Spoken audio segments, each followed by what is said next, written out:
In the middle of the quiet night, where the sky stretched far and wide like a big blue blanket sprinkled with silver sparkles, there was a little campfire gently crackling in the cool air.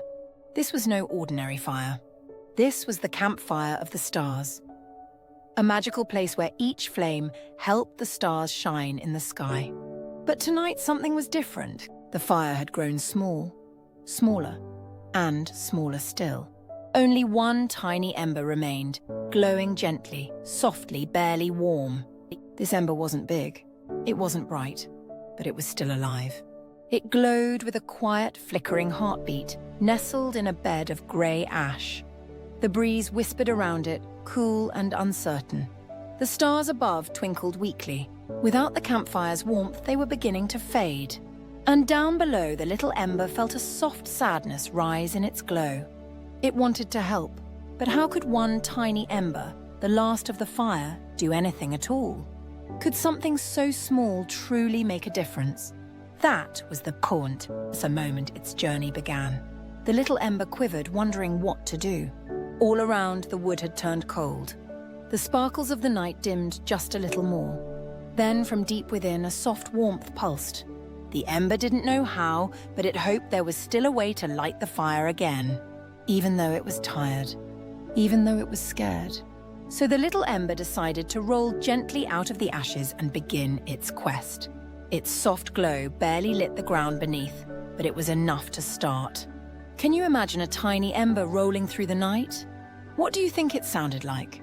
Maybe a soft crackle like a sleepy whisper? The ember set off into the wide, cold dark, hoping to find something, anything that could help bring back the fire. But what it didn't know was, its journey would teach it something much bigger than fire. It would learn about hope.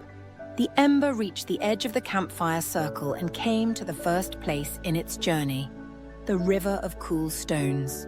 The stones were smooth and damp, cold, like forgotten dreams. The little ember knew that if it touched the river, it might fizzle out. But along the riverbank were tiny bits of dry moss. Just enough to wrap around itself for warmth, maybe even enough to carry a little spark forward.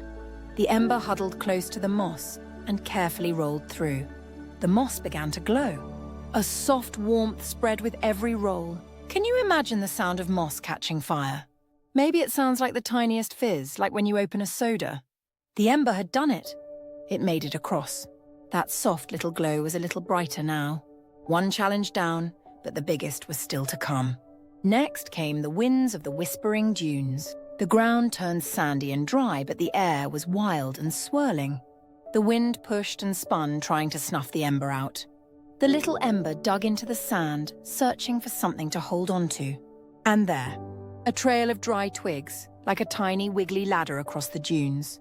The ember climbed the twigs one by one, holding tightly, glowing a little stronger with each tiny step. Can you count the twigs the ember used? Let's count together. 1, 2, 3, 4, 5. 5 twigs, and each one lit with a warm little pop, helping the ember hold on. But just as it reached the last twig, a big gust blew in. The ember wobbled, almost flickered out. But it didn't.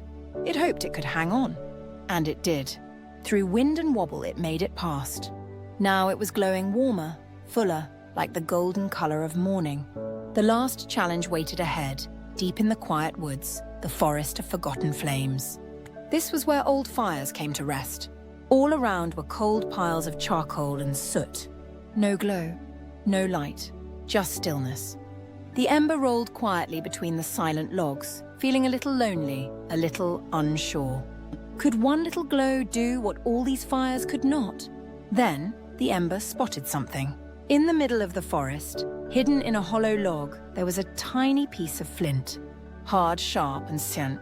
The ember remembered flint could make sparks, but only if struck just right. Could it do it? It took a deep breath, not a real one, but the kind of breath you feel in your heart, and rolled gently toward the flint. With a soft click, nothing happened. The ember tried again. Click. Still nothing. Should it give up? What do you think? Should it keep trying? Let's say it together, never give up. One last try. Click. A spark flew. It landed on a dry leaf nearby. The leaf caught. The ember rolled quickly, touching it, helping it grow. Another spark, another leaf. A soft crackle began to build in the woods. The logs started to remember what it felt like to burn. Not with destruction, but with warmth. The ember had done it. It had brought hope to the forgotten flames. The ember, now a flickering flame, rolled joyfully back through the dunes. The wind didn't stop it now, instead it danced along beside it. The twigs it had once used caught again, creating a golden trail. The river of cool stones lit up with little mossy glows, floating like tiny boats of warmth. And finally, the ember returned to the campfire of the stars. Where once there was only grey ash, there was now kindling waiting to believe again.